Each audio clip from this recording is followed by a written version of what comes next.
And yeah, as we still gathering here, we have over 150 people registered. I'm not sure if everybody will be here, but we're slowly gathering. So sorry for the slow start, and thanks for patience. And I think to say thank you for being here and being interested in the retreats. It was quite a long period where through COVID, there were no retreats happening, but our community kept asking for them. It was a very hard position for us. So I must say, to a little celebration, that Alalaho is back in business and back serving our community, because they have been doing it for a long, long time, and we'll get to that, but they've been actually guiding many people through their psychedelic experiences. And now they're offering retreats, and we are partnering together because we believe they are very safe and that their practice is very informed, and they just have very beautiful retreats. So without further ado, sorry for blabbing, it's very late. I worked all day, I was on Zoom for 8 hours today, so my brain is a bit crazy right now. Without further ado, I would like to introduce Jen and Steph from Alalaho. Hello, both. Hello. Hi, Anya. Hi, everyone. I see some familiar faces. Wonderful. It's lovely to have you both. And suppose, I know a lot of people probably already know you, but I would, for those that don't, if you could tell me a bit about yourselves as facilitators and human beings, and as Alalaho as well.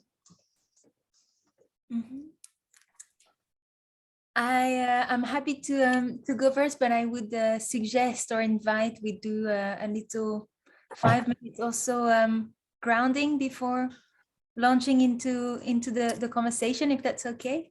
I was just thinking while I introduce, I still admit people.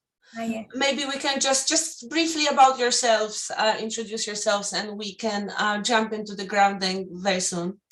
Sure. Yeah, I see there's still a lot of people to come. Okay, cool. Yeah, sorry about this. So good. Oh, good. Yeah, good evening. Hi, Anya. Thanks for hosting us. It feels really wonderful to be having this conversation, as you said, after 2 or even more than 2 years without retreats. Good evening, everyone, as well. Thanks for joining. I am Jen. Some people also know me as Lode. I'm one of the co-founders of Alalaho. I am a trained transpersonal psychotherapist. I've also been a practicing Buddhist in the Tibetan tradition for 12 or 13 years. So these, I would say, are the two kind of main modalities that I bring to this work, along with a deep passion for uncovering some of the mysteries of the human heart.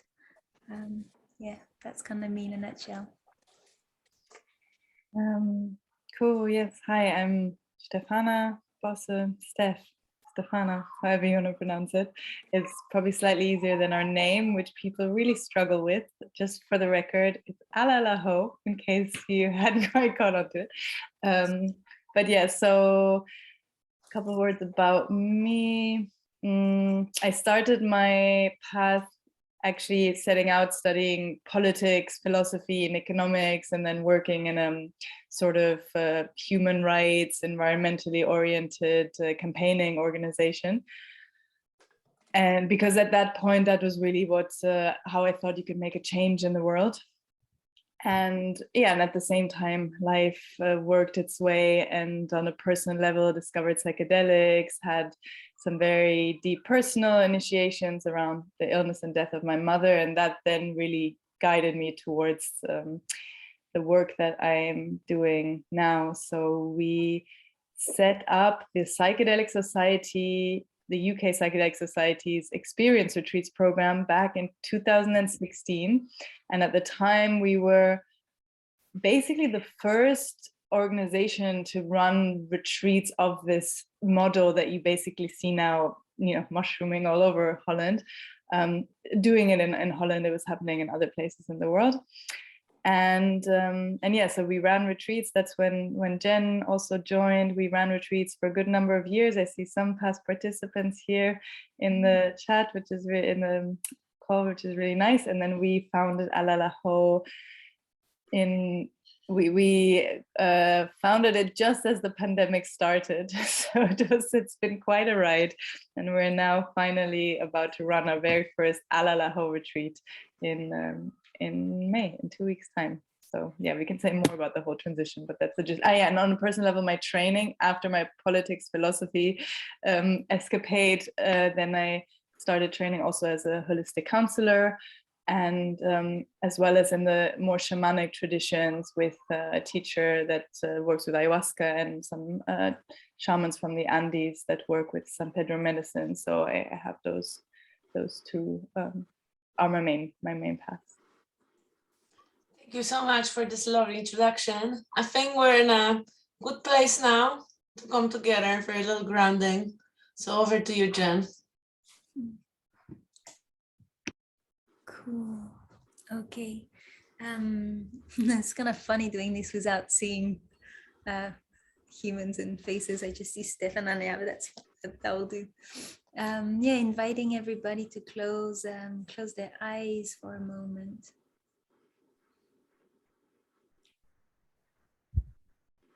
To get comfortable, however you're sitting, gently strengthening the spine, relaxing the shoulders, and just taking a few deep breaths to arrive together.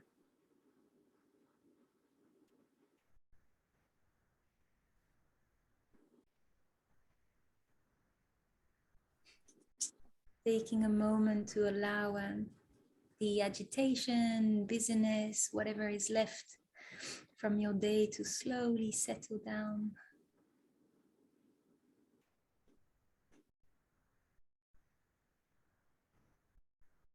And taking a moment to tune into this intangible field that's connecting us all right now. Through the screens, through the ether, however we want to conceive of it.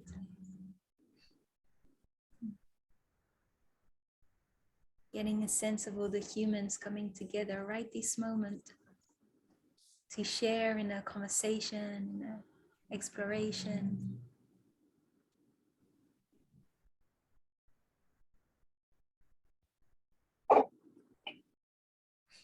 Getting a sense of that drive in your own heart that's brought you here tonight. With some questions, some hopes, some fears, some doubts, some curiosity, whatever it is. Probably a bit of a cocktail of all of these themes.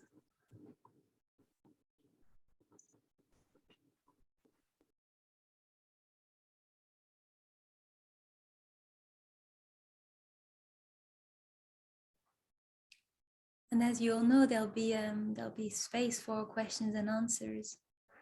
And so the invitation for this couple of minutes is for each one of us to really tune in to what it is that brought you to this event, what questions you're holding. And of course, there might be practical questions about the retreat schedule or what we do on the retreats. And a lot of this information is on the website, and it would be fantastic to use this time to actually go a layer deeper. What is it personally that's drawing you to this work?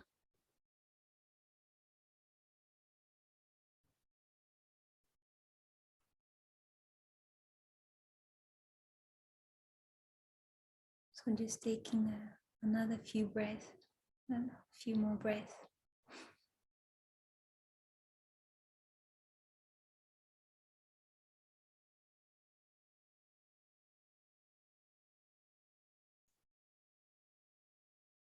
And inviting us all to keep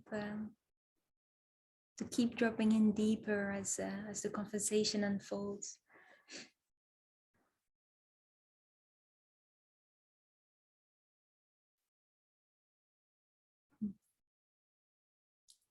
And yeah, gently getting ready to open your eyes and meet all these humans on a screen.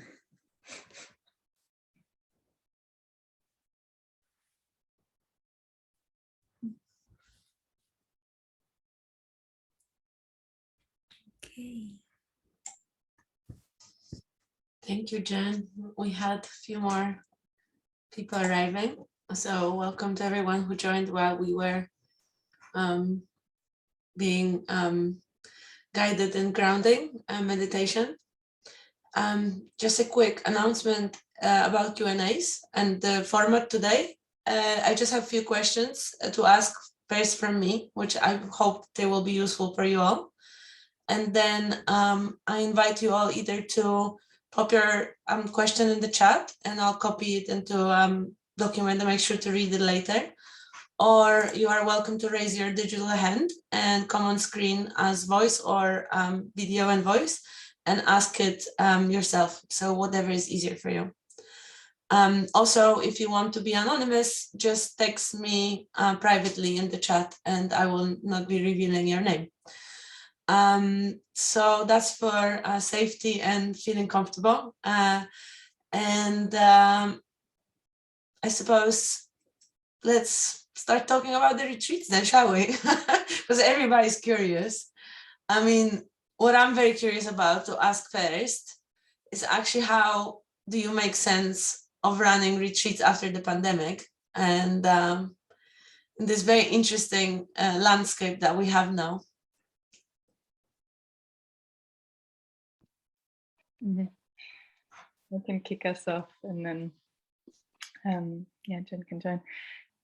Yeah, it was quite a daring title in some ways to set out to say, okay, how do we make sense of this moment?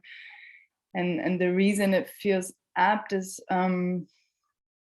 because in many ways I think what we're really good at as a society is just to, and I mean good in parentheses, is just to kind of try and get back to normal as quickly as possible and just continue. And I know that my experience of how we treat deaths or big events in our society, irrespective of COVID, generally it's just like, oh, how can I get back and continue my life as normal? And I think that that's in some ways what's happening to us. And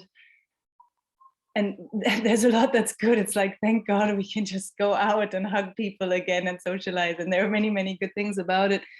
But I think there is something really big that happened to COVID for all of us personally and as a collective. And I think there's something so special about coming on a retreat, taking a kind of concerted period of time out to reflect and integrate. There's a way that with psychedelic experience, we talk a lot about integrating the psychedelic experience, but actually a psychedelic ceremony can also be a way of digesting and integrating what has been going on in your life.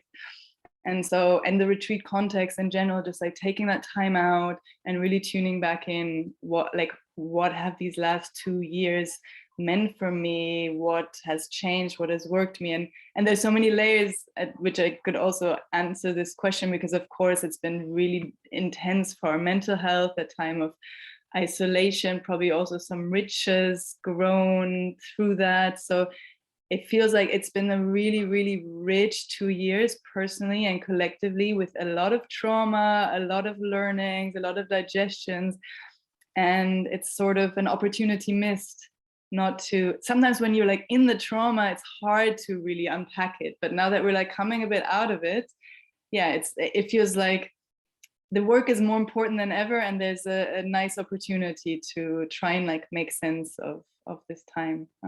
Those are some thoughts I have. We could probably spend the rest of the session talking about it, but yeah, maybe Jen has something to add. Yeah, I mean, well, Steph's gonna be on the first retreat in not even a couple of weeks. And I'm really curious to start hearing from her, and then I'll be going also in June what's actually coming, what's in the field, what people are bringing to the retreats. I mean, it feels pretty clear and obvious, I think, to everyone that this time has been profoundly transformative. And in a way, it feels like we don't really know yet what kind of transformation has occurred, but there's clearly been a breakdown of many things, many structures, many elements, I think, of in people's personal lives. And with that kind of breakdown, the next step is of course like a breakthrough and a transformation. And it feels like we're sort of on the cusp of, okay, seeing then what next, what's on the other side. And there's something about, the whole kind of COVID pandemic experience that in itself kind of feels like a sort of a global psychedelic experience, in the sense of a kind of initiatory experience from which you can't go back to the way it was before. It's like, okay, there's an intense, a kind of peak experience. I mean, it's been prolonged now for 2 years, and we cannot but change as individuals and as communities, as societies, as a result. And so, yeah, I'm really, really curious to see how this pops up in the retreats, and we're looking forward to creating spaces to kind of hold that and go through these transformations with people, because we're just there with everyone. Yeah. I think we've seen a massive rise in people trying different types of therapies and embodiment things, and during COVID, because people obviously had more time, and that's across the board, for friends and just people I meet, that they were more interested in their mental health well-being, and they started digging more. And now actually there's more to process as well, because a lot of people dug out things they want to work with during that time. So it's processing the pandemic itself, which was traumatic to many, but also all those insights they managed to dig out through this collective experience. So yeah, good luck. It's going to be probably intense, but I'm sure very interesting, insightful time for everyone to come back to sit together in a group and have this healing experience together. So Steph, did you want to add anything? Because I saw we were talking and I kind of like jumped in, sorry. No, it's okay. As you were talking, for a moment I lost my train of thought, which is why I didn't jump to take the mic now. But I think I was more to say something along the lines of, I mean, what you just said made me think again of, in most experiences in life there, and the pandemic is an extreme case, it's like there are riches and there are challenges, like nothing's so black and white. So even like when even the really tough things can often bring learnings or unintended or unforeseen benefits, and so I think that's what you spoke to. And in the pandemic, it sent people on so many new paths and gave people opportunity to explore new ways and all of that. But yeah, I think there is, like, collectively we're just lacking rites of passage, like marking important moments in time, and I think that's just a really special opportunity to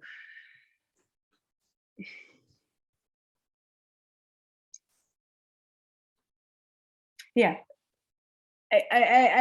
lost quite the exact point that I was going to make, but it's around this. It's around not kind of letting things go by, but to actually like really process what's been going on. If I catch the actual thing I was going to say, I'll come back to it later, but I can really feel like something left me, so we can move on and come back to this one. Do you have anything to add, Jen? One more thought, but yeah, then we'll so we can just keep bouncing off each other. And no, it's the last chance, and then we're moving on.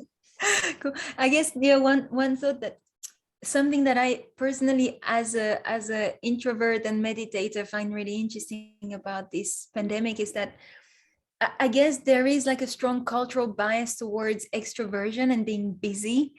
And it almost feels like it's kind of forced the whole of humanity into like a massively introverted phase and experience. And that's actually kind of really reminds me of retreats in many ways. And for some people, going on retreat and being silent and alone is blissful. For some other people, it's super hard.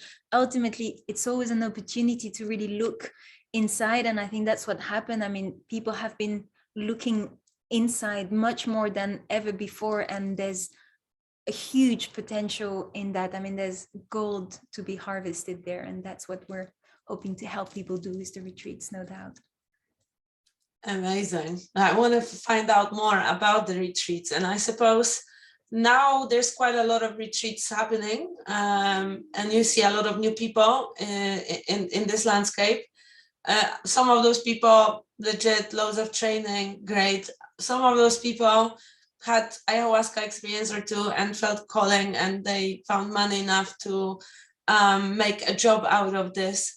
I'm just wondering, what is different about Alalaho? You know, I know you guys have a lot of experience, and I know a lot about you, but actually tell us.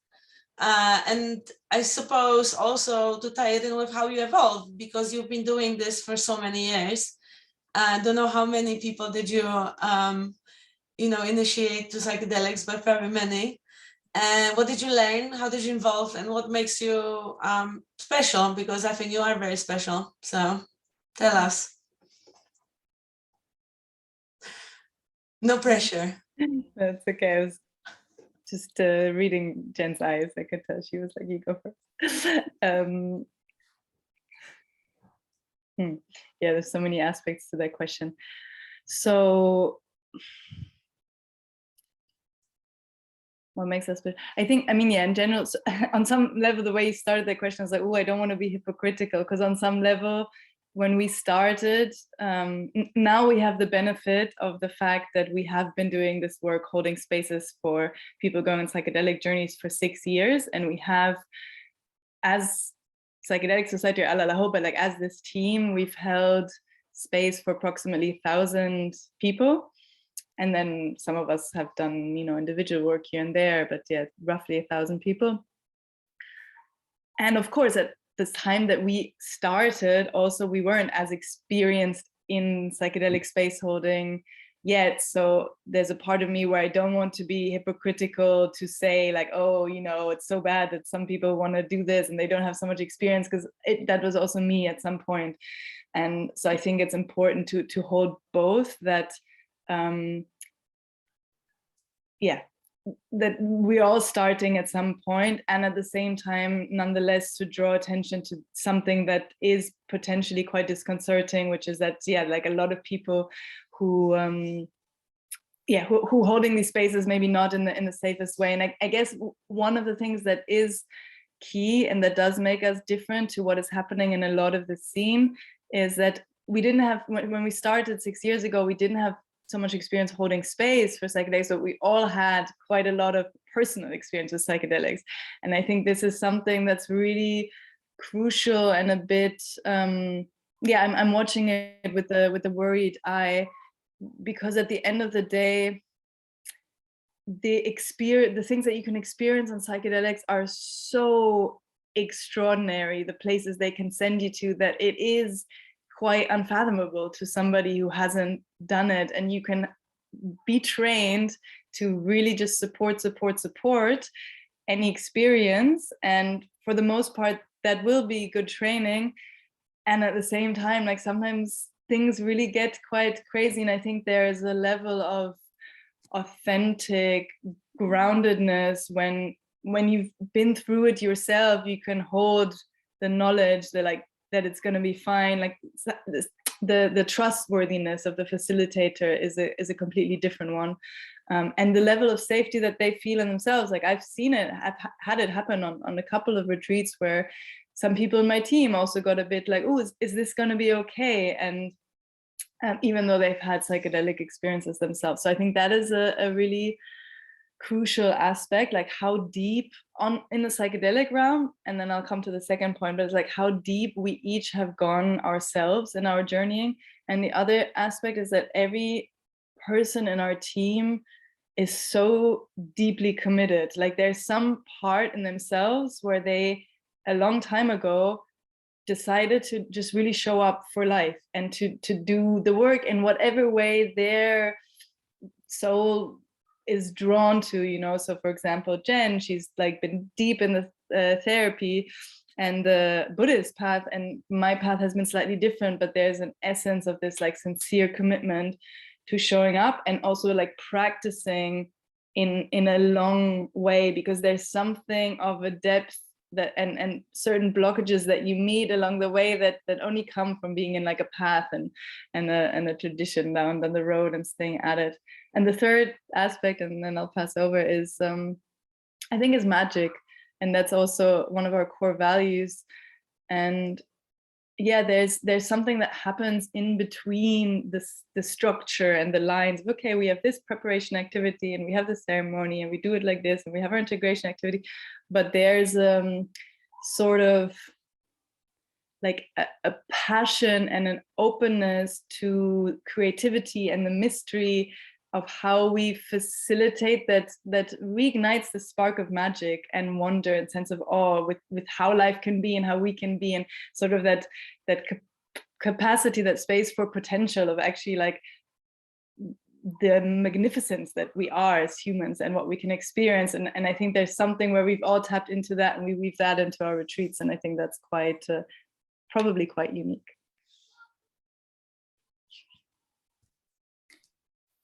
Yeah, really nice to hear all these things. Yeah, a couple of things that come to mind. I guess I think one of the things that I love the most about our facilitation team, and that makes me trust it or them so much, is that nobody on the team really buys into the whole kind of super simplistic narrative about psychedelics being a magic fix. None of us are after having an ego death experience that's going to somehow solve all of our earthly problems. And I think that's actually really, really key. And I guess to kind of expand on what Steph was saying around this kind of deep commitment, it's like we're all here for at Alalaho, I think, for something that in a way is much vaster than taking people on a safe psychedelic experience. Like, this is really just a means to an end for us. And that's often what people are so touched by at the end of the retreats, when they're like, I thought I was coming for a psychedelic experience. I had no idea what was going to open up in me, actually. And that's really what we're interested in. It's this opening up to something so deep, so tender, so beautiful, so powerful, so magical, so simple, but that we're so out of touch with as a civilization. And I think due to the kind of alchemy of all the people on the team and their path, and not just their psychedelic experience, but as Steph was saying again, like their deep grounding in psychotherapeutic training or spiritual traditions and daily practice, that there's just like this kind of magical alchemy that just really takes people on a deeply touching journey. Yeah. Nice. And that's kind of journey, that's the thing, because your program evolved and now it's like a bigger journey. So tell us about that.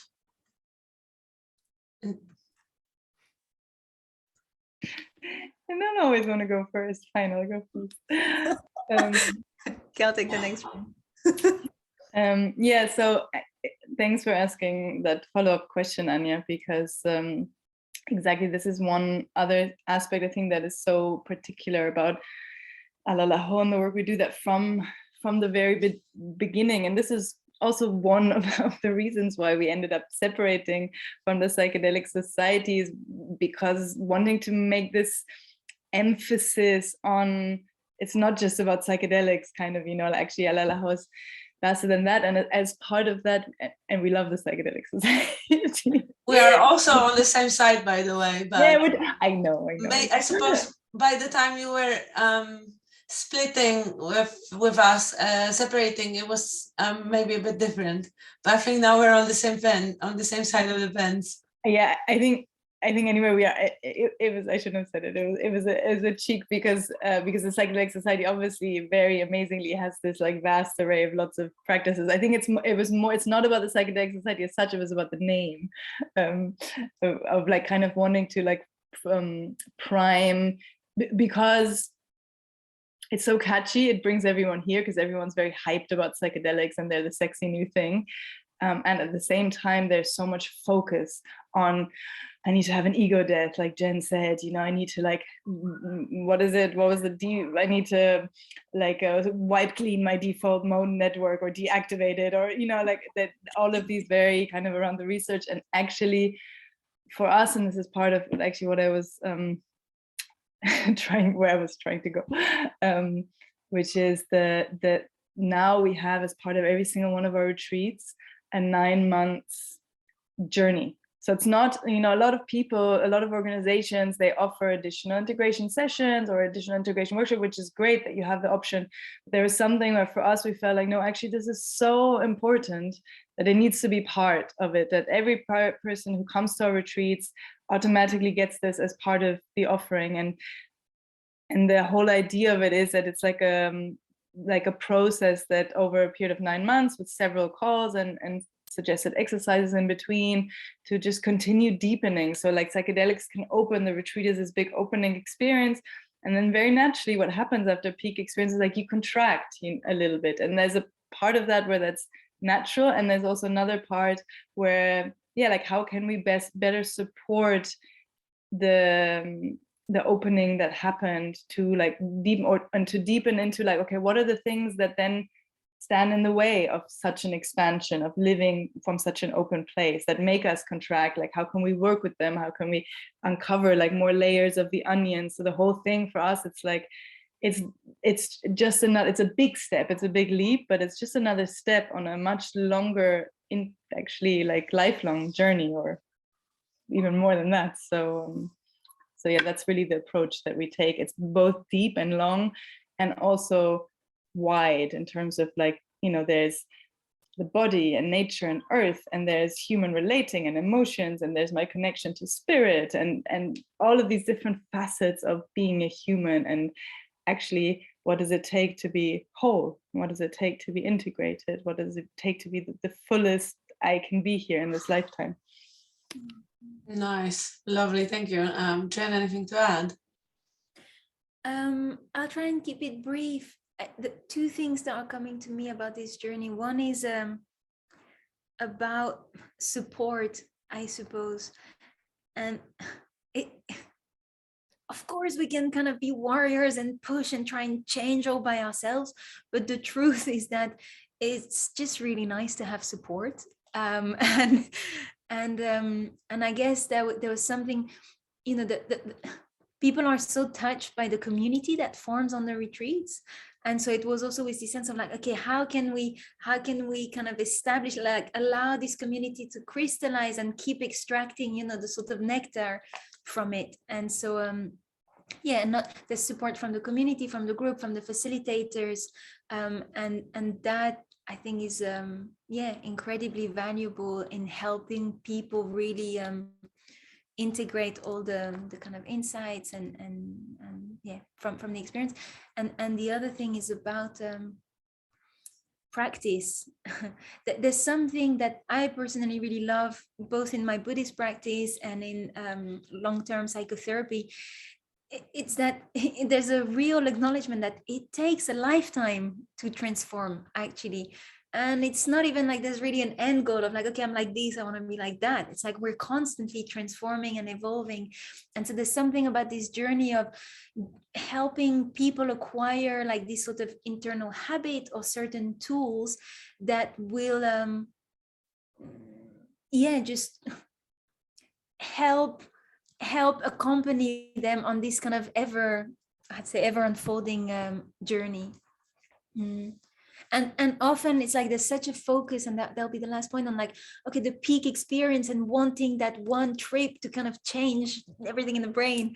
And it's not like that. It takes practice. It takes kind of repeating certain things for these transformations to really land. So the journey, the integration journey, is very much about that.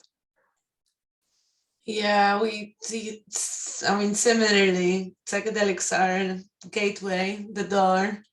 I like Ross Watts always says, psychedelics the door, they lead to all kinds of different things. And it's just the beginning of the journey, really. And real work is integration, whether it's therapy, group work, community. That's where real work is. So it's a great offering. I think that's amazing evolution of your offer. I'm really excited about it. And I suppose would love to know before, well, I have two short questions still. Tell me your tagline. Your new tagline is supporting people to open. Do you want to tell us what that really means? What does that really mean, ladies? I'll start. I feel like we've been touching on it quite a bit through the different answers. So again, we'll try to keep it short so we can discuss with the people present. But I guess in a way it's almost like maybe it's just the rebel in me, but it's like, I feel like that there's just such a hype on the peak experience, getting to the top of the mountain and this kind of high feeling, like rising above all the human messiness. And actually what we want to do is just open. Like, it's just so simple. There's no need to go really high. It's actually about something about just being really present and opening to what is, to what we are, to who we are, to all the many layers, the mess, the beauty, the shadow, the light, like everything that we find within. And so, yeah, supporting people to open is very much, I guess, about this sense that we don't see, ourselves as experts or shamans or I don't know. It's like we're just there to kind of just support people, like creating an environment where they can just open up to their own wisdom. And we deeply believe that there's this kind of intelligence in every single one of us, and that once we get in touch with that, then it's fine. It's like there's really it just unfolds by itself, but we just have to establish that connection and kind of nurture it. Yeah, and it's just a sort of supporting thing following on from that there's something where it's not to kind of frame closing as a bad thing per se. That's also really important. It's like, for example, in many ways, like when we were children, we developed certain strategies to close, to protect ourselves, to not feel everything. Like there's a reason why we struggle to open as adults. So it's not to shame that. And where we are at, most of us, all of us, is that we're kind of locked in these old defensive strategies that were appropriate when we were children, because when we were children, they were responding to the environment. But then as we get older, we're operating on these old strategies that are actually cutting us off from accessing more of our own wisdom and also like the richness of life. So this is also kind of an aspect of this opening to like not being locked in old patterns, not closing. And you can, I mean, probably all of you know different moments like psychedelics help you open, and also then you can cultivate this muscle. You can start to more and more like become aware of noticing, like in relating or something. So you can feel like something he just wants to close. You're just like, no, and you can make that choice of opening your heart again. You can make that choice to open and experience that actually it's safe and it's okay. And yeah, it's and alive. It's a beautiful opening. Has a lot to do also with more aliveness, with opening to life, more energy, more just being with what is. So yeah, some other more thoughts on opening. It's a great tagline, to be honest, much better than magic medicine will save your life, and a lot of media headlines that we see nowadays. Right. So I'm going to soon very slowly go to Paulina and then Joe. I suggest if anybody wants to, and there I have two questions from the chat. If anybody wants to pop their questions in the chat or raise their hand, please do. While I just ask you this very quick one. We talked about the present and how you're involved in the past, but I just really want to know also what are future plans, and how do you want to expand in the future, and how, if so? Organically. That's the best way.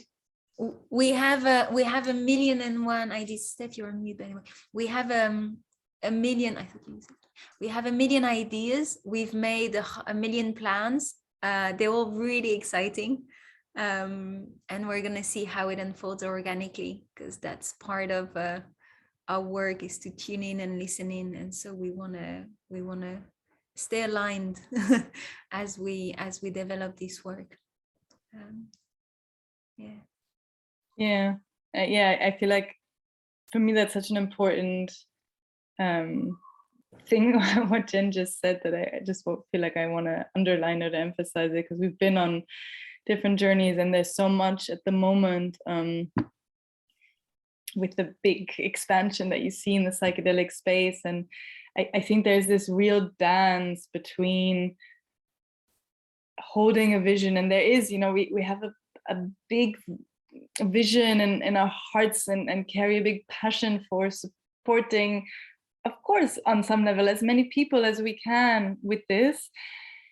And at the same time, so it's like holding that ability to kind of see far, and at the same time staying attuned and listening, and really going step by step, and being open also to the fact that life has sometimes you have to bow to there being a greater wisdom than maybe what we can understand always with our rational mind. And even though the mind might only think in numbers and logic, and it's got to be bigger and better, or bigger is better, etc., sometimes maybe there's a different way of working that is more wholesome and appropriate to a given moment. So yeah, we have lots of plans and visions in our heart, and at the same time really learning again and again how important it is to just stay also attuned to what's actually healthy in every given moment. Thank you. Organic way. Thank you so much for sharing this with me. And now I would like to invite Paulina to mute herself and ask your question. And thank you for being the first one, brave one. It's a pleasure, thank you. And ladies, it's fabulous to meet you. I actually applied for your facilitator role earlier today. Very exciting about the conversation we're having, wherever it may lead. I just returned from a 3-week ayahuasca journey in Peru, and I had some incredibly meaningful experiences while there. Some of them were very challenging, and there was one particularly difficult and challenging night after a ceremony. And as we all know, psychedelic experiences can include a wide range of experiences, and some of them will be difficult to both live through and integrate. So I was wondering if you could give us all some insights on how you help participants stay open when everything in you wants to contract as a result of a difficult experience, and that's both while the experience is happening and in the integration process later on. Thank you.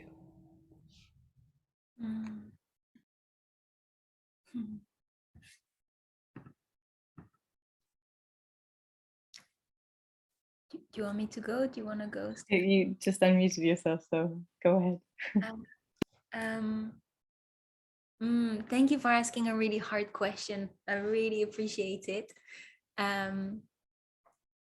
I don't think I've been asked it in this way before, so maybe the words will be a bit slower to come. I think it's a brilliant question. It's reminding me of one experience I had on a retreat once, which was, well, probably the single experience that was so challenging for the participant that, of course, we held it, with calm, grounded, holding and all that, but there was a part of me that thought, okay, what's it gonna be like tomorrow, kind of like a bit concerned about what's happened here in this person's psyche and organism. And it was quite beautiful to witness, like, she actually the next day was completely fine, and sort of all she could remember was the love and holding that she had received from the team. And so I don't say that to kind of downplay the fact that experiences can be really challenging, that they can be damaging as well. You know, there's a mystery at work that I don't pretend to comprehend. But what I have seen, you know, different degrees, varying degrees on the retreat, is that whenever someone has had a kind of challenging experience, what's made a difference is the level of holding and safety of the container that we provide. And I think that might be one of the main differences possibly as well with how shamanic ceremonies are held. And I don't personally have lots of experience of ayahuasca and shamanic ceremonies. I'm more used to mushrooms. But we're very hands-on. It's like there's, you know, there's preparation, like there's a whole, it's not just that, okay, we have a retreat, so there's a bit more time to have fun. It's like every single activity that we do leading up to the ceremony and after the ceremony is meant to kind of prepare the ground, prepare the organism, prepare the psyche to open and receive the experience. And so I think that does make a big difference to the level of distress that people experience during the ceremonies. They're actually kind of prepared to hold difficulty, and they've been given tools and all sorts of things. And we're very present as facilitators in the ceremony, giving one-on-one attention to people when needed, during and afterwards. So I think that that can make a big difference, actually. Yeah, I'll let Steph kind of continue from that. Mm-hmm. Yeah, likewise. It's nice to meet you, and thank you for this question, because it is a really important one. And what I would say, like echoing what Jen said, and also, so in terms of supporting somebody to stay open through the very challenging experience, and it comes a bit back to what I said earlier about the importance of facilitators also having their own experience. And for me, for example, it's like ayahuasca is a very big part of my path, and I have had a lot of experiences, and I have had the most excruciating, difficult, challenging, scary experiences of my life. And in my own process also have experienced, it's like what happens when, like, the many ways that you can meet resistance in your being and in your psyche, and also what happens when you manage to open, when you really manage, when you find that key. It's like you have to find the key always in a new way. You think, now I know how to do it, and it's like then it can come in a completely different way. But yeah, like, but when you find that key to surrender, to challenge, and then all of a sudden, you know, the whole thing can switch. You can move from hell to heaven in 2 minutes or 30 seconds. And having experienced that, and being able to meet the participants from that level of authenticity of like, this is not just something that I've read in a book and that like theoretically I know is right. It's like I've really experienced it in my bones. I think that there's a level of trust that when I sit with participants and all of us as a team, beforehand, the way we prepare them, and then during the ceremony of telling them like it's safe to open, we're here, and then that really like moving through the resistance is the key. It's like their psyche, they can receive it more, they can trust it more, and it helps them then to do it more. And so that's one aspect. One aspect of it, the like how much do they trust the guidance that's being given and the support. And the other thing is what Jen said around the level of love. Like I have, and again, this is how we're a bit different than in shamanic spaces. Most of the ones that I know, it's, yeah, they operate if they're good, very, very, very effectively on this like energetic realm through the songs. But we really also, we blend that with the Western model that is much more hands-on, where we go and we hold people and we sit with people. And for a lot of people that come from a Western mindset also, it's like that's actually can be so helpful to really, I've sat with participants before when I can feel the moment their nervous system relaxes into a felt experience of I'm supported, like I feel like someone is there, and then something like I'm safe and I can like go into it. So yeah, there's different ways through the ceremony to help. And also sometimes it's not like some people always find the breakthrough most of the time. Sometimes they don't, but then like Jen said, they still have this experience of having felt supported, having been loved. And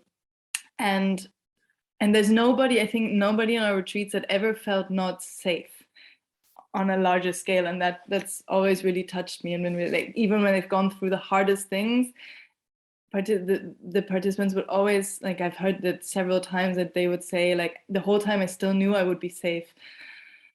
And then in the aftermath, yeah,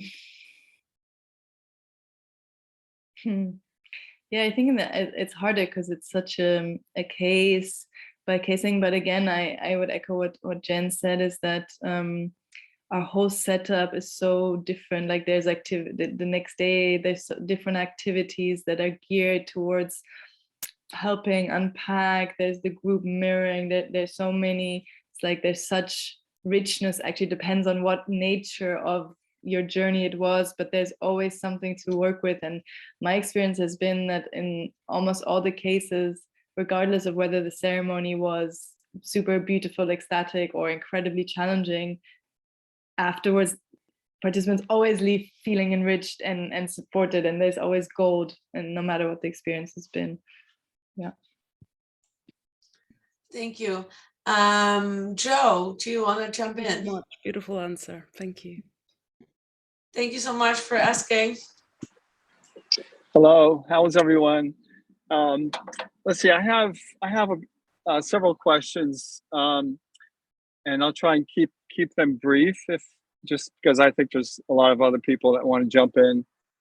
The first one has to do with your philosophy around dosing. If you could maybe discuss that, how that's worked out with the participants. And the second one is the source of your medicine, and if that has changed at all, if it's been the same source for a couple of years, or if it's changed recently.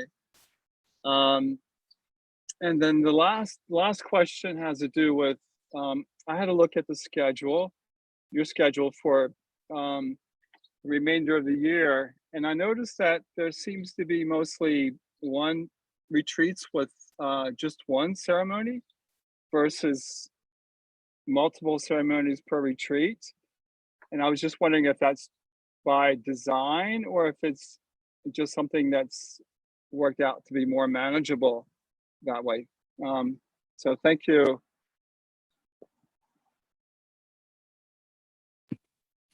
Okay, thank you so much for asking. Let me just recap. So there was the dosage question, there was the multiple ceremonies. Wait, what was the third one again? The source of the source, right? The source. Okay, so I'll go backwards. The question around multiple ceremonies or one ceremony is, so I am psilocybin, which is the and magic truffles or magic mushrooms are a little bit different to other, like, for example, ayahuasca and San Pedro, which is that you build up quite a high, like you build up a tolerance very quickly. So actually, if you were to take mushrooms or truffles the next day, you would have to take more than double the amount in order to have a similar effect. So that's one reason why they don't lend themselves as well from a pure chemical perspective to multiple ceremonies. You just have to increase the dosage. That's one reason. Another reason is that, as we've talked about a lot, is like so much of what our work is about is, it's like the psychedelic ceremony is one big aspect of our work, one big tool, but we work with lots of other tools. Like there are many exercises and practices that we weave into the retreat that participants some are deeply touched by, and that are just as meaningful. And so actually there's I personally, we have a 6-day double ceremony retreat coming up in October, and I also want to run 6-day retreats still with just one ceremony, because there's so many other amazing tools that help us integrate more and that bring more tools that we can use in our daily lives. So that it also has to do with that actually for us it's so important. It's not just about more ceremonies. And of course, at the same time, I have also been to ayahuasca ceremony nights where we do 3 nights drinking in a row. And I also know of the depth that you can reach to when you go on that particular path. But yeah, for me, mushrooms are, I think there's something in that anyway doesn't lend itself and it suits our style also to focus on some of the other aspects. Jen, do you want to say anything on that or pick up one? Okay, I'll do the other 2. I think they'll be quicker.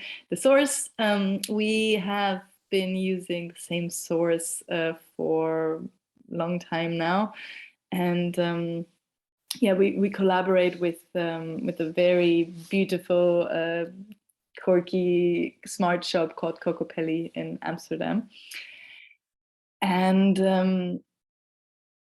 and that's the answer to that. If one day if we had our own retreat center in Holland, then I would personally love to for us to grow truffles ourselves. But yeah, at the moment we're still away from that. And the actual truffles themselves, they're called high. They have a very what's the word, flashy name of they're called high Hawaiians.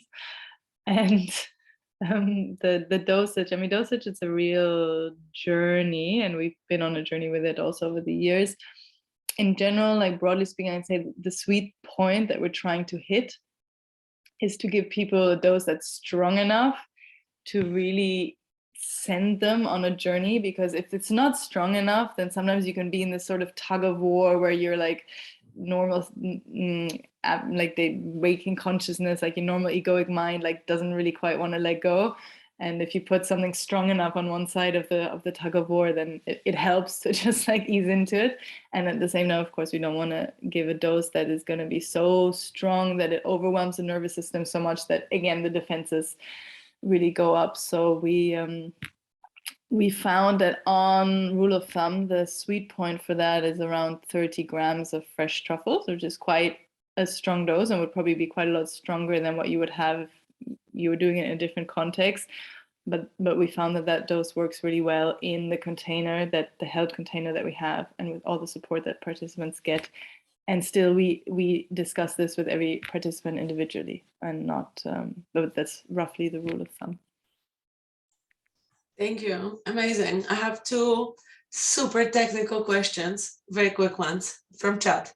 Will traveling expenses be paid for?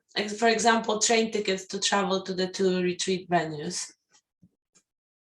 I think this was for the facilitation intern position, right? This is not a general question for someone who bought a ticket, right? No, I believe this is general questions. Oh, no. Oh, I do apologize. That's true. It's about the facilitation internship. I've skipped that. Apologies. Yes. So I've got 2 questions about the facilitation internship. Will the expenses be covered, and is it required to speak Dutch? I wish we were that abundant an organization that we could pay traveling expenses for people who come on our retreats. For the facilitation position, yes, expenses will be paid for. I think it depends a little bit on where you're coming from, though. If you're flying in from New Zealand, then that might be an issue. So in general, yes, but and it's not required to speak Dutch. Well, that's not required. That's very good news, because it's a very difficult language. Okay, I'm just going to jump to a few more from the chat, and then Ricky, I'll pass it over to you. Just bear with me for a short while. Another one about internship offering. I'd be curious to know more about the internship offering and how the facilitation team see these individuals adding value magic to the retreat.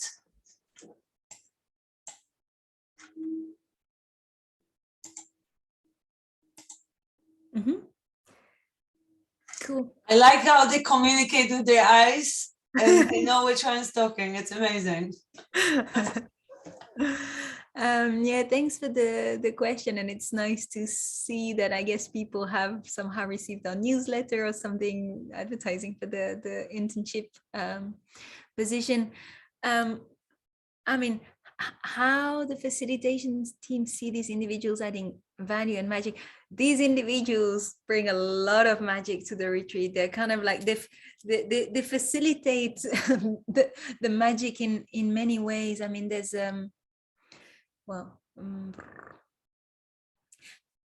I guess the position kind of comes out a little bit like of the kind of evolution of the program and how we run the retreats, and we used to kind of the very first ones that we ran, like we used to do everything. We used to do the facilitating, the cooking, the I don't know, the cleaning, the setting up the space, just everything. And it was beautiful and completely nuts. It was so, just so busy. And so the idea with the facilitation, the kind of intern position is to have someone who in a way has this kind of Alalaho magical spark. It's hard to put into words, that has a passion for this work, that brings, that kind of essence and experience and passion to the space, and supports the facilitation team actually in a way that helps the facilitators bring out their magic, that helps kind of participants feel at ease in the space, in the activities.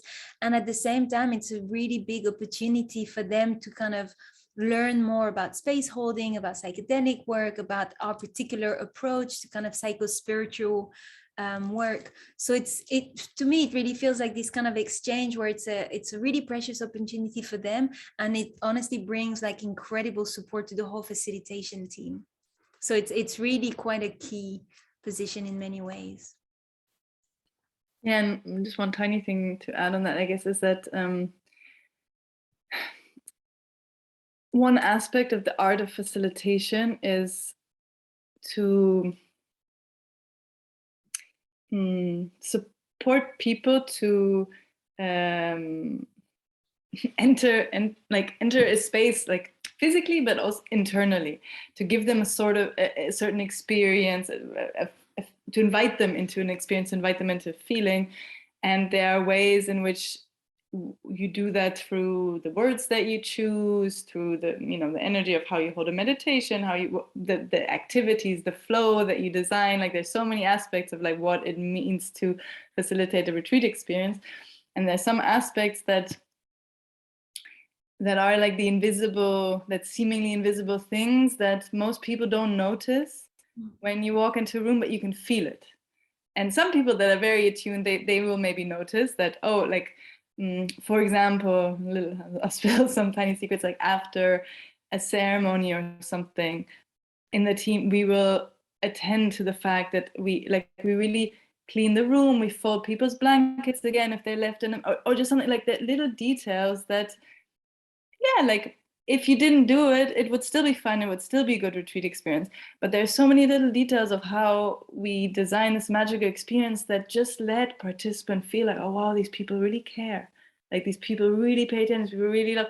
And so there's a lot of this, like learning how to weave magic in these invisible ways that that as an intern, where you maybe don't have all the experience yet to like facilitate a whole sharing circle, but that way you can start to learn a lot about and support the flow of the whole experience, and for magic to emerge seemingly invisibly. Mm-hmm.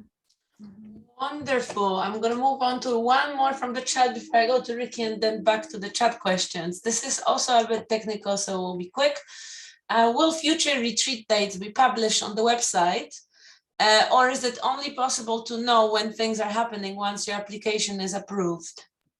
They're already on the website. It's already happened. Apologies, it didn't happen right away. But if you go on the website now and you go to the drop-down menu on retreats, you will see a tab called upcoming dates, and then you can see them. Cool. So I'll just squeeze in one more, because this is very quick as well. Do the retreats only use mushrooms/truffles, or does it include ayahuasca too? Mushrooms / actually truffles. No ayahuasca. Confirming. Yes, mushrooms, no ayahuasca. Unfortunately, ayahuasca is not very simple to have in the Netherlands. So, okay, Ricky, do you want to jump in and ask your question? Hi guys. Sorry if it's a bit windy and you can't hear me. The question is actually quite personal for Jen. If you want to respond to this afterwards by email or something, you totally can. But I'm just kind of, I feel this connection with you, with your practice. I've just been on ayahuasca retreat. I've kind of worked with the medicine quite a little bit now. And I have been following Buddhist practice for about a year now. So I've been on quite a few Vipassana retreats and stuff. And on retreat, I had a really just profound experience of just really kind of communicating with the plant and having such a beautiful, deeper understanding of the earth and the beauty of these plants and how working with them is an amazing thing. But there was definitely a lot of resistance going into retreat because I feel I follow a lot of different teachers, especially Ram Dass, and obviously all of his teachings on psychedelics, he's worked with them so much. But then it kind of got to a point of just meditation and following that path. So before going on retreat, and now obviously integrating it, comes up a little bit of this resistance between the two paths, in terms of like maybe the psychedelic is some form of clinging, and I just wonder if you have had the heart contract a little bit in terms of following both paths and how you have kind of find the opening within that. It's really crazy because on the ayahuasca retreat, I had so much insight to the Buddhist teachings, and that was one of my intentions. So like really feeling impermanence and all of these things on a deeper level, so I can see how they can interbe. But I would just love any sort of insight to that from your perspective for practicing for so long. Thank you. Mm. Oh my God. It's a wonderfully exciting, multifaceted, multi-layered, complex question that I don't really have one answer to at all. And it's, I would say, yeah, I feel like you're kind of touching on something that, yeah, has been for me like an inquiry throughout my kind of inner journey. What can I say?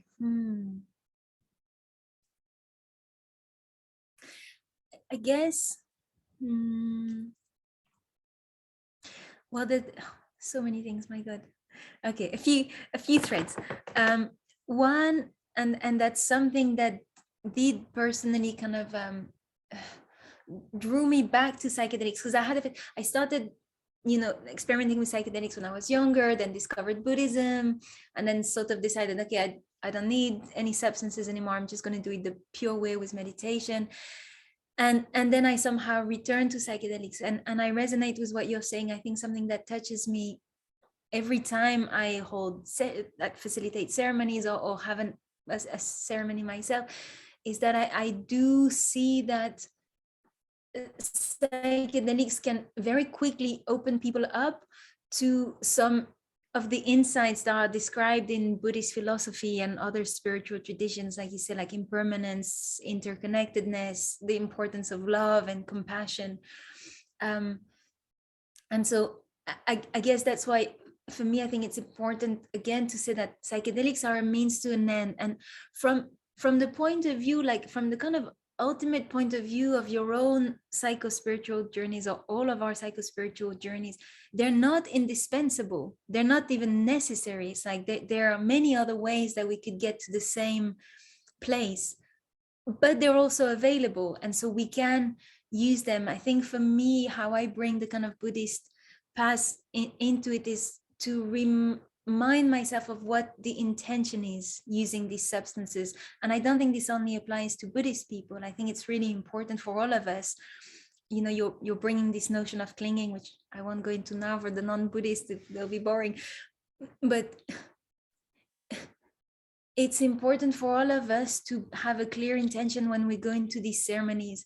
And I would, yeah, I went to an ayahuasca ceremony once, and my favorite thing that the shaman said was 70% of what will happen to you or kind of occur to you during the ceremony is sort of just side effect, or it's kind of just a trip in a way. But this 30%, I forgot the percentage, that's real gold. And I think there's something important in learning to navigate the psychedelic space of course, like not taking everything at face value. You know, sometimes there's a lot of visual things that can occur or experiences, and some of them might be a bit chaotic, and I think they don't all hold the same value, but there is gold in there. And so yeah, for me, there's something really important in bringing this discernment to the experience and using the experience in a way where one extracts the wisdom from it, rather than kind of getting lost sometimes in just the kind of first layer. And yeah, there's so much more to say, but it would take so much space. But maybe you can get in touch and we can find a way to exchange on the topic, because it's huge. Yeah. And Thank you so much. One last thing that I'll keep super short. You mentioned Vipassana meditation, and my Buddhist practice is quite different in that it's in the Tibetan tradition, and the Tibetan tradition is very rooted in shamanic tradition, actually in the Bonpo traditions. And I feel like there's some elements there that make it easier somehow to integrate the use of psychedelics than in the more monastic traditions like Vipassana, that are much more about kind of rejecting the world and purity and good and bad, and sometimes, yeah, a bit more of this kind of black and white thing. Beautiful. Thank you so much. I really appreciate it. Mm-hmm. Thanks, Ricky. And thanks, Jen. Cool. A few more from the chat here. Have you ever witnessed clients purging while using psilocybin? How often has this happened, and what do you put this down to? Yes, it has happened. It doesn't happen very often, and I would say that it's reduced both. So there's two aspects. One is a bit more on the physical biochemical level, and the other more on the energetic, I would say. So when we, in the very beginning, when we started doing retreats, we also gave participants the options to eat the truffles rather than having them as a tea. And then we experienced it more often that people would be nauseous and purge. So when we switched to really just having them as a tea, that significantly reduced. So there is some component of just, yeah, like how tolerable, digestible, I guess they are on a biochemical level. At the same time, and I think for me, definitely like the more decisive element has been how well, like over the years, how well we've learned to support people. So there's this particular period that in the psychedelic jargon is called psychedelic turbulence. And it's called that because it's very like the turbulence you can experience in a plane taking off before you reach above the clouds, when, you know, it can be a bit shaky and wobbly. And it's that period when you transition to the psychedelic state of mind and actually your, you know, normal egoic state, like struggling to hold on. And that can manifest in people in a lot of different ways. And sometimes it can be psychosomatic, and that you feel nauseous and uncomfortable and you feel like you're going to vomit. But actually, when you manage to get through, like to breathe through it, to breathe into the discomfort, to relax your whole body, your nervous system, once you get to that space of being above the clouds, it doesn't mean it's all like rainbows and butterflies. You know, you're still going to have your emotional like highs and lows of the journey, but suddenly that sense of nausea, like it completely evaporates. It just disappears. Suddenly you're in the trip, you're like above the clouds, and then you can just fly in in your psychedelic world. So it's been a lot about learning how to really support people in this like coming up psychedelic psychedelically turbulent phase, and that has a lot to do with how we prep people for it. And then breathing with them. Sometimes you tell people to remember like that the breath is your friend, and really to use it to calm your nervous system. You tell someone to breathe deep breaths, and they do it for 2 breaths, and then they forget because they get lost in everything that's going on. So to like really be with them and remind them, like deep breaths, relax your body. You can feel the body tensing and making them feel safe and supported. And yeah, there are different ways, but I feel like obviously it's been a while now since we did a lot of retreats, but when we were doing a lot of retreats, I think it was more than a year or something, or even longer than maybe 2 years, that like I didn't have a single person. There's some people feeling nauseous, but I didn't have a single person purge anymore. That was really kind of from the beginning time when we did retreats. That's my experience of it. And yeah, sorry, it's different than with ayahuasca. Like generally when people have purged on mushrooms or truffles, it happens in this beginning phase, and then they don't have an experience anymore. So it's not like with ayahuasca, it's very much a part of it. Generally with truffles, not. I have on very rare occasions, I think this has happened once or twice, that someone purged at the very end of a trip, and then it was a very different kind of purge, and it was more of like an energetic, like nervous system really releasing something, and they still had their journey. But that's really quite rare. I've seen that only happen like once or twice. Thank you. Such a lovely question and lovely conversation about purging. So one more question here from the chat before I go to questions on the screen. I'd like to join one of your retreats, but am allergic to mushrooms as a food. Is it a bad idea? Not sure if psilocybin mushrooms contain all the proteins that trigger the allergic reaction. Tricky question. I wish we could. Actually, I knew he was going to join. We have our medical screener, who's definitely still a level up on his expertise and all the ins and outs of contraindications and so forth. The honest answer is I don't know. I haven't had somebody attend a retreat that was allergic to mushrooms. I also haven't met somebody. I also feel for you because I love mushrooms, really all of them, also the culinary ones. But yeah, I'd say my base answer is that mushrooms are so like such an incredibly vast kingdom. Like there are just so many of them. So I could easily imagine that maybe you're not allergic to all the millions, and maybe not to psilocybin ones, but I also really don't know. And maybe there is something in that kind of like earthly, underworldly organism that your body is allergic to, that is the whole kingdom. We'd have to check. I'd have to do research on it. I don't know if, Jen, you have any expert knowledge on that topic on hand. No, I was just gonna say, like, do send us an email if you really want to apply, and we'll look into it, because I also don't know for sure. And similarly to Steph, I wonder whether it feels like there is quite some probability that it would be fine, also because it's not the mushrooms per se that you ingest, but it's actually a tea from truffles, so it might be quite different from whatever it is that you're allergic to in, kind of edible mushrooms, but we can look into it. Yeah, that's maybe something exactly to add, that the truffles are like mycelial knots, whereas mushrooms are sort of the fruiting body of the mycelium. So maybe there is something that's different in the chemical structure. It's like a very different part of the organism. But yeah, basically with all of those things, it's like we have an awesome screening team. We have people that like scientists and psychiatrists, and depending on what the things that are come up that we can draw on. So then it's always worth just reaching out and applying. And yeah. Thank you. We will send email address to get in touch, but you can also pop it in the chat if you have a moment. And next question, I hope I pronounced your name right, Inoue. Do you want to jump in and also you say I said it right. Yay. Thank you. Yeah, thank you. You got it right. Good evening. It's So nice to be here with you. I got disconnected for a few minutes, so I don't know if the question was asked already. If so, I apologize.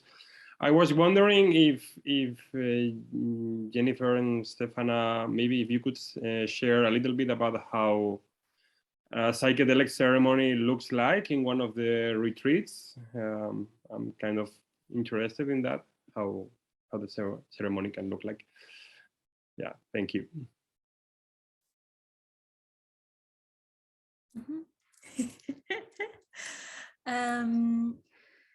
Sure. So yeah, I won't repeat what we've said. As you've heard, like there's a lot before the ceremony, after the ceremony, to kind of frame it, prepare people. The ceremony itself, as that's really what you're asking, what can we say? What I guess what our main, maybe the kind of overall approach is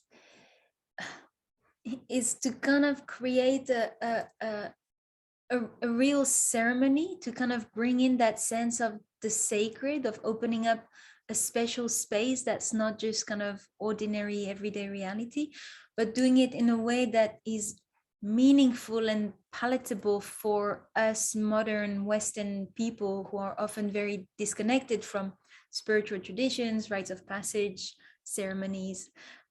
So we bring in some elements that come from our traditions, our practices, whether it's kind of grounding, meditations. We use certain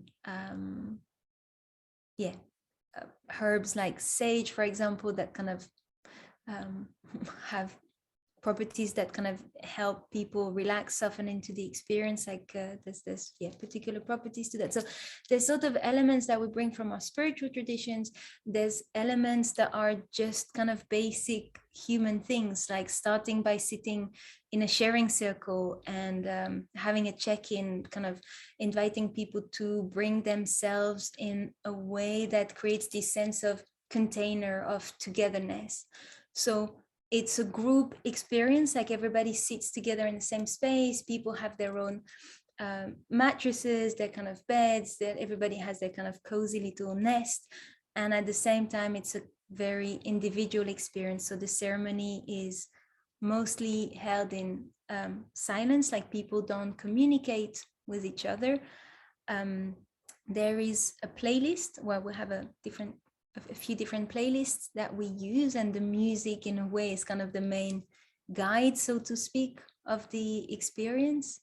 The playlist itself is very much designed to take people on a journey through the whole spectrum of human emotions. It's very powerful, evocative music. And then, of course, the facilitators, there's what's the ratio? 1 facilitator per 4 participants is the kind of ratio. So there's usually 4 of us and 16 participants. The facilitation team is, of course, completely sober, which again is, I think, where we differ from traditional shamanic ceremonies. And I guess the way we hold it, what to say about that? For me, it feels like there's kind of 2 things. There's just something of being present and attuned and sort of holding this field, like kind of quite widely and spaciously. And sometimes some of the facilitators are kind of just sitting quietly, meditating, either like, kind of at one side of the room, or sometimes getting closer to a particular person. And there's also moments when we might be a lot more kind of hands-on and giving very focused attention to one particular person. So there's this kind of dance between, okay, holding the general container and then focusing on people when somehow there's a sense that this person could benefit from more support. And again, that could be just sitting next to them quietly. It could be offering some really gentle touch if the person is kind of okay and comfortable with that, or it could be really kind of holding them through quite a deep kind of big release. And we always start with some kind of somehow kind of co-created little ritual to sort of step into this different state of mind. And we also close again together in a circle in this kind of ritualistic but really simple way just to kind of get people together. Yeah, Steph, you have probably some things to add. No, I mean, I think in terms of you've covered it nicely. I guess the only thing I would say is to kind of give like a meta summary of it is that I feel like our approach is really this search for what is an appropriate like ceremony for a Western audience in the 21st century. So a lot of how we hold the space comes more from the clinical model, and that's like Jen said, the facilitators are sober, and yeah, we also go and sometimes use touch to support people, and at the same time,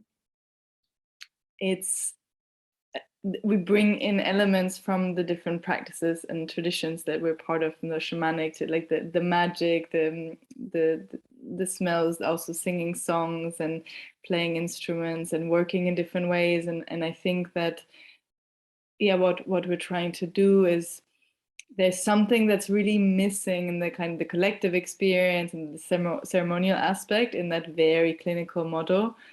And also there's something that's like kind of maybe related to also to one of the questions that Paulina asked, is that the psychedelic ceremonies in the shamanic traditions, they come from a very different cultural context and a very different cultural cosmology, and there isn't maybe enough of always the holding and the support and the framing that really helps someone from the Western culture background to really work with these medicines in the most effective way. So yeah, we try to always weave and find the sweet spot in the middle.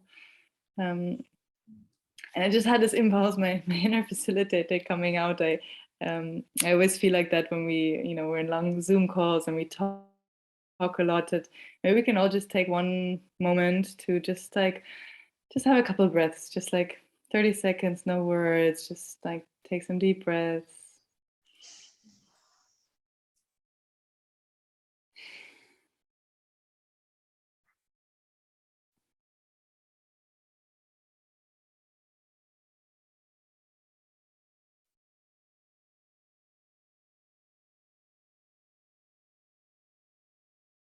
Yeah, and just letting the richness of all of that land in the body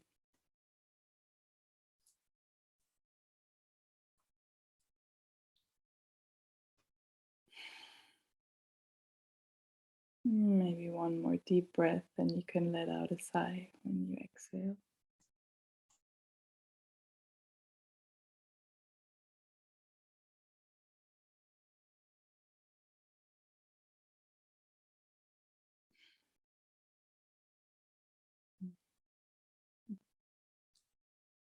Thank you. I find it so, sometimes helpful to even just take a quick moment to stop, and also really rich to do it together with people. Moments of silence. Thank you, Steph. Thank you. Jim, anytime you're ready, just jump in. Okay, great. Yeah, thanks, ladies, for organizing this. Very, very useful. So, Stefana, your description of entry turbulence really struck a chord with me, because that is exactly my experience 3 years ago on retreat when Jennifer saved me. And I'll never forget her for that. She laid her hands on me and told me to breathe, which I think I wasn't doing, because I was just so overwhelmed by the ramp up. And even since then, I've done like 12 different ayahuasca retreats, and I don't think, which have been great and have been hard and have been everything you hear, but I still, none of them have come close, I would say, to just the depth of the experience that I felt 3 years ago.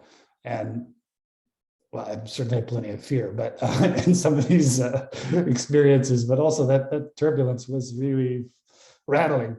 And so that now when I'm looking forward in a few weeks there, sort of both this great excitement, because I know the richness that's on offer. I also know there's this trepidation from, the discomfort, which is also on offer and can be in equal measures.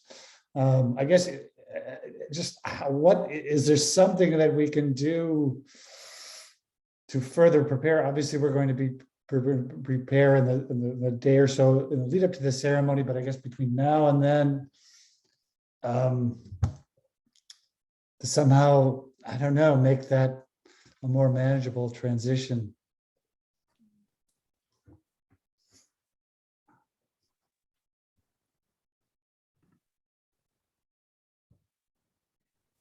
Jen, I think. I was looking at Stefan. It's all yours. The floor is yours. Well, on one level, I just want to say, just breathe. I think it's the same.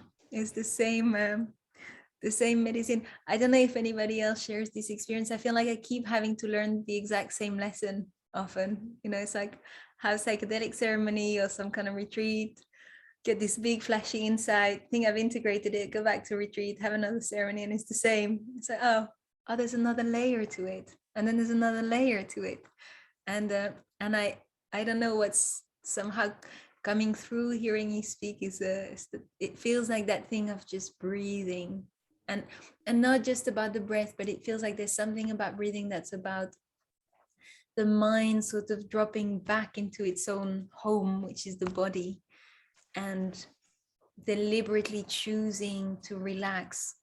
And that's what connecting with the breath helps us do. And it feels like maybe that's just the lesson that you, and to be honest, all of us have to learn again and again. It's like, oh yeah, just breathe. Oh, there's this problem. Oh, just breathe. Oh, there's that problem. Just breathe. And I feel like that's the best preparation. And if there was something powerful for you in having a hand, you know, having that physical contact, and I remember that moment, maybe for you to actually just take time, like 5 minutes a day, 1 minute a day, half an hour a day, 2 hours a day, to just sit and make contact, like that same contact with your own body, and breathe, and just trust that will be probably the most powerful preparation, if that's really what touched you last time. That would be kind of what comes through. And then this preparation guidance that we send, maybe Steph, you can say more about that, or whatever else was coming to you. Yeah, I really resonate with what Jen shared. I also have this feeling that I've once had the experience of reading a journal of mine from 10 years ago, and I was reading what I wrote, and I was like, I don't feel like I've grown at all. It's all the same thoughts. So it just feels like the spiral. You keep coming back to the same things. But yeah, in terms of what can help us, I think what Jen said is beautiful. Something that helps me a lot in ceremonies, in life, especially when I'm going through a hard time or challenging things, is to create moments where I really try and come into contact with what am I here for? Like, what am I longing for? Why am I drawn?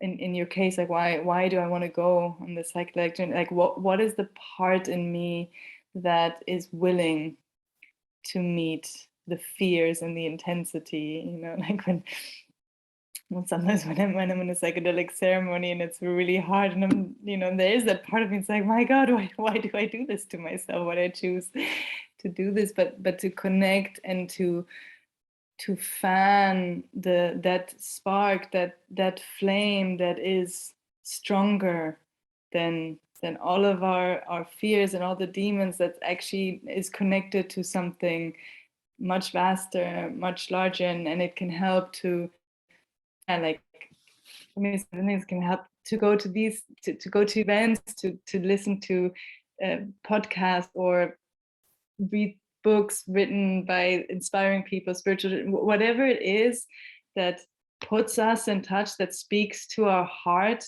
that puts us into connection with something that is larger and bigger than our fears, and makes that connect. Because for me, that's something that can also, it's like a leaning back, like an anchor into that gives a fuel, a motor, to face that. So it can be really, like, regardless of coming to a psychedelic retreat or not, I feel like that can be, it's just really healthy to practice, to cultivate that connection. And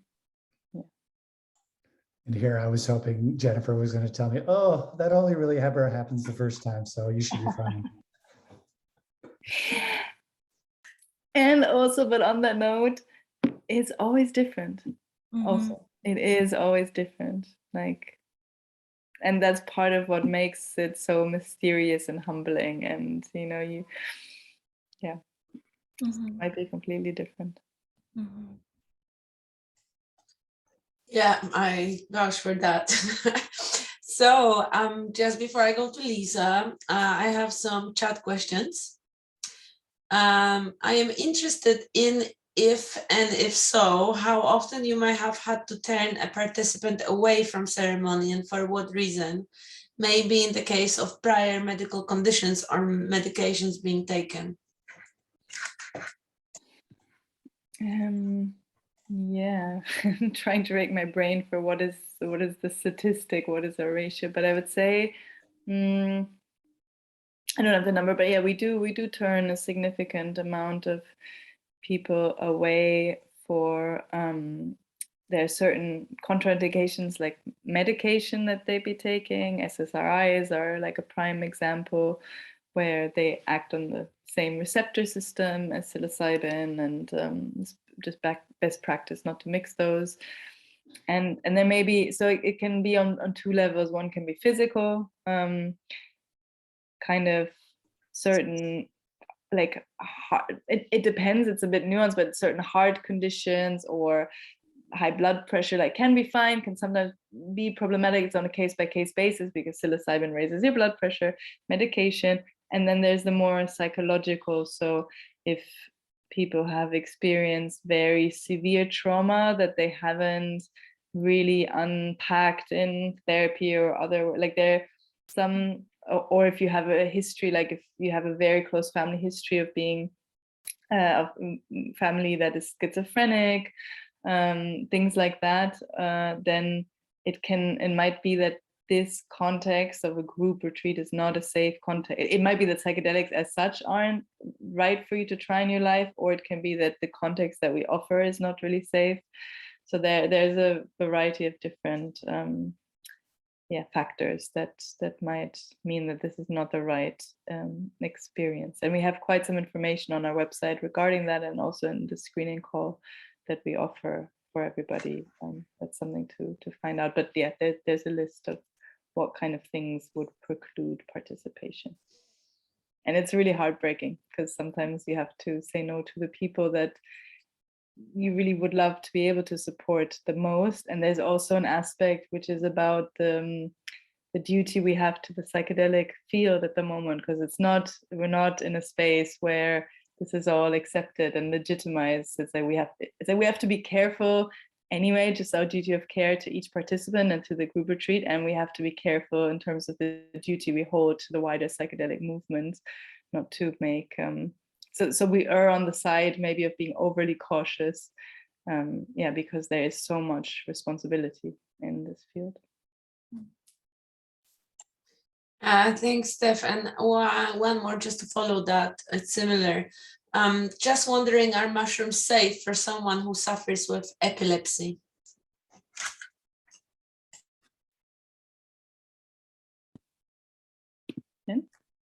I'm off the top of my head, I wouldn't be able to give you a clear answer. I think we would probably need to find out a lot more about the degree and intensity of the kind of epileptic crisis, how they're sort of regulated, what medication the person might or might not be taking. So I think it's not like a clear yes or no. It would have we would have to look into it more precisely. And that's something that, yeah, our screening team could definitely kind of talk to anybody with that. And sorry, I realized I said Jen because I'm trying to like manage the ping pong of who answers first. But actually, as I said that, I remember that we, I remember it's quite some years ago now, we did have somebody who applied who had epilepsy, and I remember it was a really borderline case. Like there hasn't been, and this is also sometimes the case with certain conditions where it's not the case that it's strictly speaking a known fact that this is not safe to do, but there just hasn't been enough research, and then it's not. That's what I was speaking to for us, and it's like we're not really in a position right now as an organization within the context of where we are in the legal landscape of things to take certain risks. It's like there's certain things where more research needs to be done, and from what I remember around epilepsy, it's like there's only anecdotal evidence. And this particular person that applied, they had epilepsy and they had a few mushroom trips themselves, and then they sent us even trip reports afterwards, you know, so that we could maybe pass it on to people to grow a sort of common knowledge around the interaction between epilepsy and psychedelics. But yeah, there hasn't been any, as far as I know, but this was a few years ago, maybe I haven't followed up on it, but there hasn't been any research on it. And it is a case where yeah, it's tricky. Some anecdotal evidence that it's fine, and also some, if you read on Reddit and these forums, and also some anecdotal evidence of where it can be problematic. But generally, I think the whole thing is leaning towards it is probably fine, but don't take my word from it. Research must be done. And that's really the cases and the situations where it's so tricky, because it's like, yeah, maybe 99% of the cases, it might well be fine, because it's not like there's a direct, okay, if you have epilepsy, you can't have psilocybin, but it's something about what if the person has such an emotionally intense experience and their nervous system gets so activated that it does trigger a crisis, and we really don't know. And it's, yeah, it's sometimes the probability might be slim, but the risks can be so high that it's not the responsibility we can sort of, yeah, that we carry, yeah, that we can, or like a risk that we can take, you know, to kind of potentially do damage to people's bodies and minds. And that's why we have the whole screening process, and quite robust. And yeah, so we have 17 minutes. I have one question from the chat, and then we'll go quick Lisa and Florian, and then we'll see if we can squeeze in any more. Let's try to be consistent as we can. I mean, just an invitation, we don't really have to, but we have 17 minutes. So, and then me not being quick with speaking. Okay. I received the calling to plant medicine, in brackets mushrooms, after my son passed away. I feel the call to work with the medicine to hold space for others whilst taking the medicine. I would love to be a psychedelic practitioner / therapist, but facing issue due to not being a counselor or mental health worker. Is there any way around this?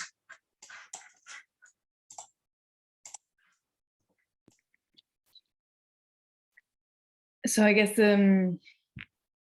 questions, I mean, there are obviously different tracks, and there are retreat organizations such as ours, and then there are the more, you know, like in the clinical trials where you have, if you hold space through the clinical route, then you really have to have a certain training. In our retreats, we have one of the aspects about it, the way we compose our teams, is that we have a variety of skill sets, and we have a lot of psychotherapeutically trained people, because we do believe that that's really important to have, yeah, just the rigor of the training and some of the awareness of all the different projections and yeah, what can happen in that kind of the power dynamics also of holding space, etc. And at the same time, we don't have a fully only psychotherapist team, because we, from our own experience, know that there are many different paths and modalities that can also be really powerful and helpful. So it can be really rich to have a mix of a team composition. So there's one aspect where I would say, like, it's not a strict no to somebody who doesn't have psychotherapeutic or counseling training. And I think, I mean, also just like, wanting to acknowledge the immensity of what you've gone through, like the immensity of life, initiation and hardship and love and opening and everything that comes from such an experience. And I think life experience and going to the depth of experience and what it makes of us as human beings is a hugely important factor. So I think that's very, very rich. And at the same time, being a facilitator and holding space also requires a little bit more than only life experience. So like, even though we aren't all therapists in our team, like everyone in our team is connected to some sort of training related with inner work or altered states of consciousness or holding space and that. So I would say that if your calling is strong to support people, then like tuning into what are the practices that have helped you. I don't know, I don't know how you have gone through your own grief and process and what calls to you, like what are the skills that you want to cultivate to really support people, and through that route building your skill set, and where you can marry the depth of your heart and what it's felt and life experience and empathy with also some skills that are attuned to your being, that could then very well lead you to being a psychedelic facilitator eventually. And then there, for example, on our team, and also other opportunities of starting out as an intern and observing the work, or like there are different pathways for sure.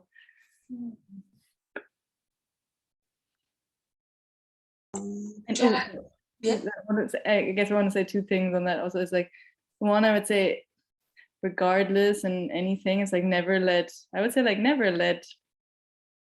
society or things like dictate what you want to do. If you really, really strongly feel that, like if it's in your calling to do something, and at the same time patience and perseverance, that it might work, it might take longer, it might work in ways that you can't quite see the clear path yet, but just like holding the clarity of your intention and your commitment and working at it, and then life will find its way to put you, this is what I believe anyway, to really put you in your place. But don't let outside structures hold you back from what you want to pursue. Thank you. Jen, anything to add, or shall we? Happy to move on. Yeah, that was a Cool. Lisa, jump in. Yeah, hi, thank you. It's very good to meet you. I also have so how do you say that? Never mind. I'm happy to meet you. And I had a question about something that was mentioned earlier about when you approach a participant during a ceremony, and there are a lot of different opinions about approaching people, whether that's a good thing or not. And some people leave them have their whole own process and do not approach someone except when someone is asking for help or something. And I am wondering what kind of guidelines you use in that, and what you believe your beliefs are about that, like whether to leave someone in their own process or to mingle, because some people say yes, it's not good to mingle. So I feel curious about that, how you do that, and when you feel is like, oh, this is the right time, or this is the right moment, or to approach someone.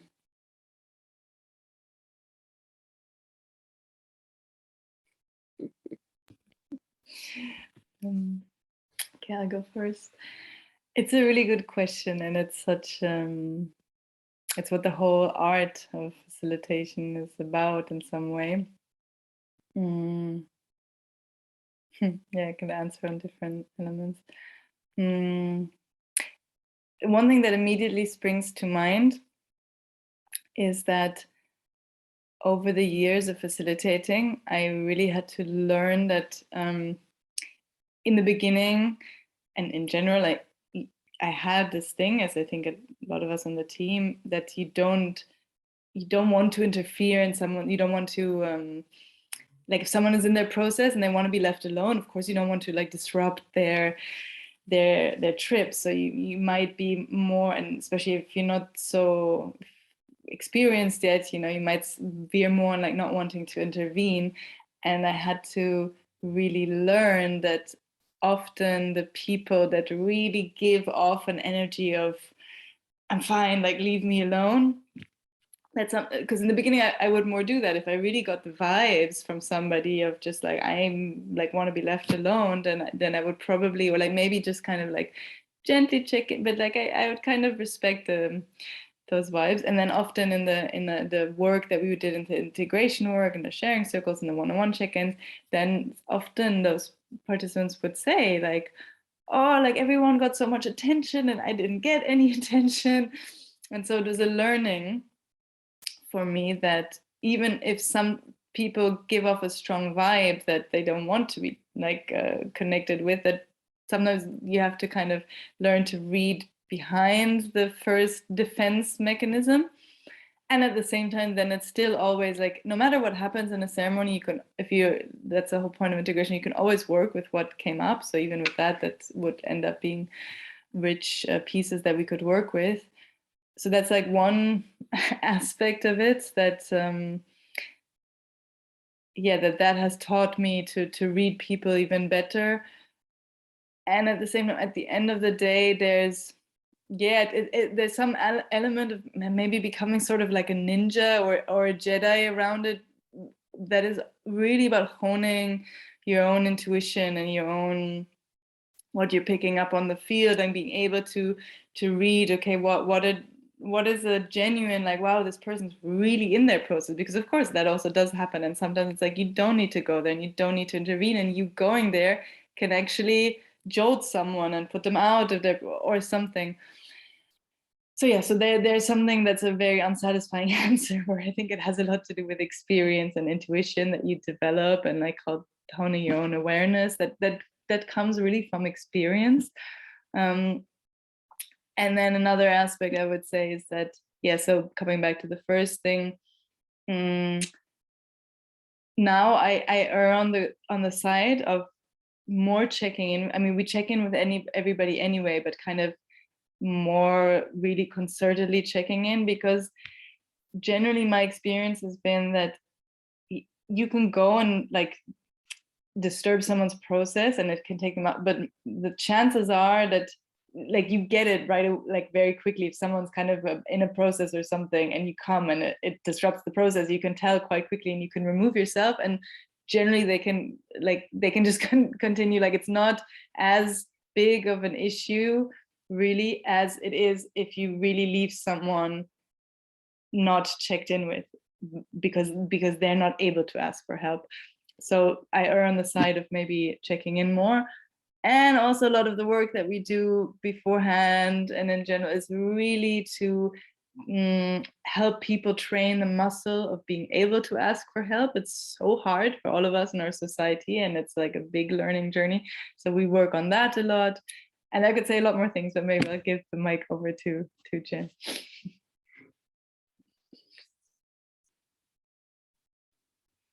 You're muted. I don't think I have much more to add, actually. And I know quite how passionate you are about this. I'm quite happy to listen to you. You have more to say. Yeah, I mean, I'm also looking at the time, and I know there's another question, but in general, as a sort of kind of zooming a bit out, because I went quite specific into it, I've experienced it so very much both ways. You know, I've participated in ceremonies, like when I participate myself in the more shamanic ones, where you're really more left to your own devices, and there is a lot that you can, it's also a very rich way of working, even though it's harder. And I've experienced many times, not just that you support someone through a difficult patch by being with them, but also that you can make difference sort of between helping someone really break through, you know, like of kind of going that level deeper. And yeah, and it's a long learning journey. I think I'll leave it at that. I could ramble on about it, but I think I'll leave it at the point that we do intervene, but it's both. I guess Alalaho, maybe that's the concluding remark. Alalaho is very much about not being black and white, and we like try to draw the wisdom from each approach and find the like skillful moment when to apply what. So it's like sometimes it can be the right thing to leave someone in their own process, and sometimes it can be really beneficial to intervene. And at the end of the day, also you can always work with, there is no objectively this is the way to do it, and you might get it wrong sometimes or wrong, you know, and you work with it. So Alalaho, you embrace whatever is at the end of the day and work with it. Thanks, Tev. And last question for tonight. Florian, go for it. Thank you very much. Well, first of all, thank you very much for all the precise and valuable answers that you gave in this webinar. It was really helpful. And I have a question. So I have a friend who struggles with borderline syndrome. So since there is also not that much research about it, I think maybe it's similar to the question related to epilepsy that you answered before. So my question is, did you already have a participant with borderline syndrome in your ceremony, or do you advise them not to attend it?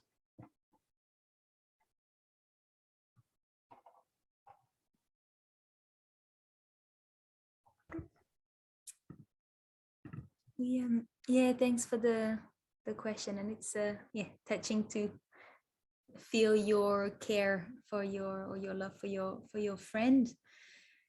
I'm afraid it might be one of these tricky, difficult situations where we don't know for sure that it would cause harm, but it's also not guaranteed at all that it wouldn't, and so we probably wouldn't be able to work with them.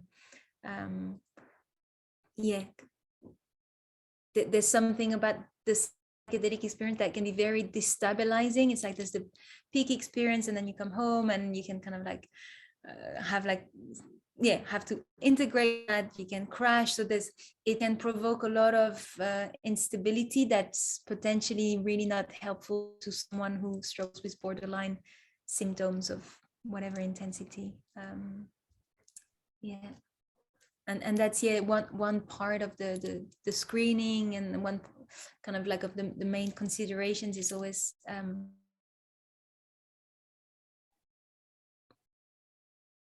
oh no, internet took Jen away. Okay, this is quite miraculous. She has had quite patchy internet recently, so it's actually amazing that she's lasted until almost the end. Anywhere to conclude for you, Steph, in case we don't get Jen back from. Yeah, exactly. I mean, yeah, so I think we can wrap up the borderline remark that, yeah, it's basically one of those cases that most likely generally borderline is one of those conditions that it's like too risky. But yeah, we can talk more offline. You couldn't send an email. And then to wrap up in general, one thing to say, just a quick note. I have no idea. I mean, I think there's a lot of people here on the webinar for various interests, also facilitating, etc. But if there are people here that are interested in attending and there's something really piqued your interest, we have 2 tickets that become available for the May retreat. And one thing that's quite amazing about it is that because now it's quite short like notice and they're available now, that we're going to offer them at half price, which is I'm quite happy about, because actually it's like a real pain of mine that they're not so accessible, the retreats, to everybody. So if that has piqued anyone's interest or anyone you know, this is like a very unique situation for the upcoming May retreat. That just like a little plug. And then other than that, I think I just want to invite everyone to close with with just a few deep breaths and closing your eyes. I want to thank you all really from the bottom of my heart for coming. And just noticing your body, noticing your heart, noticing what it feels like to be connected to people all across with similar interests, similar questions, similar passions, and just this, what it does to tap into this field of mystery, working with psychedelics and all the doors that it opens in us. And actually, through that, discovering how much wonder, how much there is to discover in the world, in us.